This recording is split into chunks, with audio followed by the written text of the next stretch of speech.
আরে চালাচ্ছি guys. Hi guys, তো আজকে অনেকদিন পর ভিডিও বানাচ্ছি। তো আজকে আমরা দেখে যাচ্ছি, আজকে ডেটটা হচ্ছে 13 তারিখ।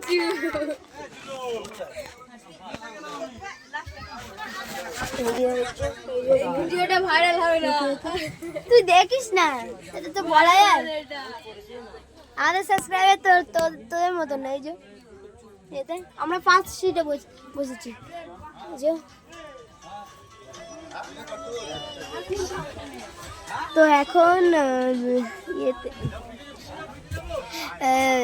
দীঘায় গিয়ে অনেক সব ভিডিও হবে। কোন সিটটা রুমটা বুক করেছি, তো এটার পার্ট টু আসবে। তো আগে থেকে একটু বুকিং করে নিলাম, তো থ্যাংক ইউ। পার্ট টু পরে আসবে দীঘায় গিয়ে। আর এই বাসে আরেকবার হবে ওই যখন যেতে যখন গানটা চালাবো। বক্স এনেছি।